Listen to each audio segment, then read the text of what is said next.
নমস্কাৰ আপোনালোক সকলোকে পুনৰবাৰ আপোন চৰ্চৰ অন্য এটা ভিডিঅ'লৈ স্বাগতম জনাইছোঁ। আপোনালোকৰ যদি পান কাৰ্ড আছে তেন্তে আপোনালোকৰ কাৰণে ওলাই আহিছে 2026 চনৰ কেইবাটাও নতুন নিয়ম। আপোনালোকে যদি পান কাৰ্ড ব্যৱহাৰ কৰে তেন্তে এই নতুন নিয়ম কেইটা পালন কৰিব লাগিব, নহলে কিন্তু আপোনালোকে বৰ ডাঙৰ সমস্যাত পৰিব পাৰে। আপোনালোকৰ হয়তো পান কাৰ্ড আছে, মোৰো পান কাৰ্ড আছে, প্ৰত্যেকেই এই নিয়ম কেইটা পালন কৰিবই লাগিব। তো সেই নিয়ম কেইটানো কি মই আজি আপোনালোকক সেই সম্পৰ্কে জনাম। তো ভিডিঅ'টো প্ৰথমৰ পৰা শেষলৈকে চাই থাকিব। মই শ্ৰীপাঞ্জ গগৈ, আপোনালোকে চাই আছে আপোন শৰ্টছ। আহক আৰম্ভ কৰোঁ আজিৰ ভিডিঅ'। আগবাঢ়িছোঁ আজিৰ প্ৰথমটো সলনি হোৱা নিয়মৰ ফালে। এতিয়াৰে পৰা আপোনালোকে যদি বেংকৰ একাউণ্টত প্ৰত্যেক বছৰে 10 লাখ টকাতকৈ বেছি পইচাৰ লেনদেন কৰে তেন্তে আপোনালোকে পান কাৰ্ড জমা কৰিবই লাগিব। আগতে প্ৰত্যেক মাহে 50,000 টকাতকৈ বেছি পইচাৰ লেনদেন কৰিলে পান কাৰ্ডৰ প্ৰয়োজন হৈছিল, কিন্তু এতিয়া বছৰেকত 10 লাখ টকাৰ যদি আপোনালোকে ট্ৰানজেকশ্যন কৰে তেতিয়া আপোনালোকে পান কাৰ্ড জমা কৰিব লাগিব।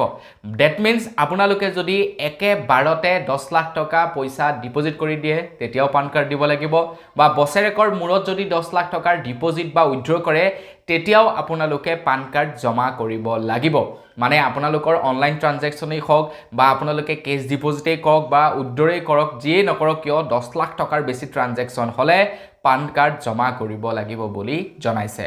আগবাঢ়িছোঁ ইয়াৰ পাছৰটো সলনি হোৱা নিয়মৰ ফালে। আপোনালোকে যদি হোটেল ৰেষ্টুৰেণ্ট আদিত কিবা বস্তু ক্ৰয় কৰিবলৈ যায় বা হোটেল ৰেষ্টুৰেণ্টত যদি আপোনালোকে থাকিবলৈ যাওঁতে, খাওঁতে, মেলোতে, বিয়া পাৰ্টি কিবা দিওঁতে যদি হোটেল ৰেষ্টুৰেণ্টৰ বিল 1 লাখ টকাতকৈ বেছি হয়, তাতো আপোনালোকে পান কাৰ্ড জমা কৰিব লাগিব বুলি জনাইছে। ধৰি লওক আপোনালোকে হোটেলত পাৰ্টি এটা দিছে আৰু সেই পাৰ্টিৰ বিল যদি 1 লাখ টকাতকৈ বেছি হৈছে তেতিয়া আপোনালোকে পান কাৰ্ড জমা কৰিব লাগিব।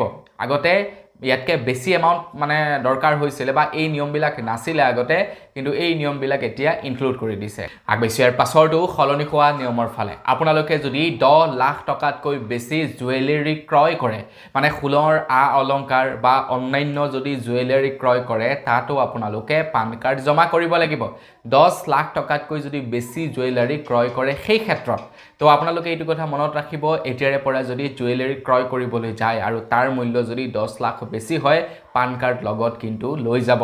যেনে ধৰি লওক ঘৰৰ বিয়া এখন আছে, কইনাজনীৰ কাৰণে সোণৰ গহনা বনাবলৈ দিছে আৰু সেই সোণৰ গহনাৰ দাম যদি 10 লাখ টকাতকৈ বেছি হৈছে তাত আপোনালোকে পান কাৰ্ড জমা কৰিবই লাগিব। আগবাঢ়িছোঁ ইয়াৰ পাছৰটো সলনি হোৱা নিয়মৰ ফালে। আপোনালোকে যদি 5 লাখ টকাতকৈ বেছি দামৰ ভেহিকেল ক্ৰয় কৰে, 2 হুইলাৰে হওক বা 4 হুইলাৰে হওক, তাত আপোনালোকে পান কাৰ্ড জমা কৰিব লাগিব।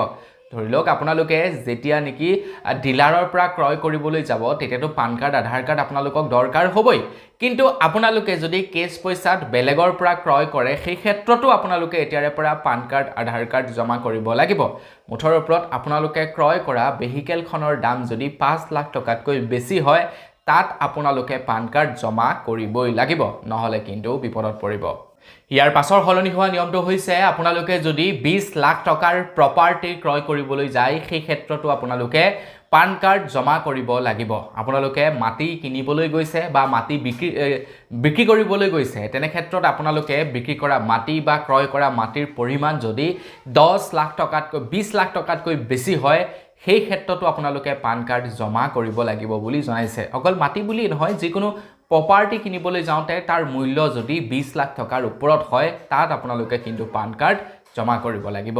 আগবাঢ়িছোঁ একেবাৰে শেষৰটো সলনি হ'ব লগা নিয়মৰ ফালে। খবৰ ওলাই পৰিছে এতিয়াৰে পৰা আপোনালোকে কিবা ইঞ্চুৰেঞ্চ পলিচি ক্ৰয় কৰিবলৈ যাওঁতে পান কাৰ্ড জমা কৰিব লাগিব। সেই ইঞ্চুৰেঞ্চ পলিচি যিমানেই দামী নহওক কিয়, কম দামীয়ে হওক বা বেছি দামীয়ে হওক, তাতে কোনো কথা নাই। মুঠতে ইঞ্চুৰেঞ্চ পলিচি ক্ৰয় কৰিবলৈ যাওঁতে আপোনালোকে পান কাৰ্ড জমা কৰিবই লাগিব।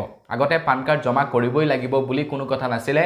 ইঞ্চুৰেঞ্চ পলিচি ক্ৰয় কৰিবলৈ যাওঁতে ডেট অফ বাৰ্থৰ কাৰণে যিকোনো এটা চাৰ্টিফিকেট দিলেই হৈ গৈছিলে, মানে জন্মৰ প্ৰমাণপত্ৰৰ কাৰণে বা যিকোনো এটা ছাপৰ্টিং ডকুমেণ্ট দিলেই আপোনালোকে গাড়ী মটৰৰ ইঞ্চুৰেঞ্চ ক্ৰয় কৰিব পাৰিছিলে।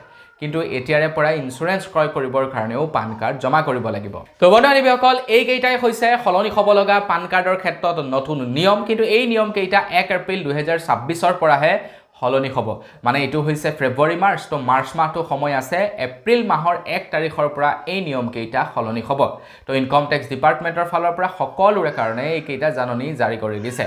তো আপোনালোকৰ বাৰু পান কাৰ্ড আছে নে নাই কমেণ্ট ছেকশ্যনত জনাব যদি নাই এতিয়া এখন বনাই লওক তো আজিৰ ভিডিঅ'ত ইমানেই পুনৰ এটা ভিডিঅ' লগ পোৱাৰ আশা দিলোঁ বিদায় মাগিছোঁ ধন্যবাদ জয় অসম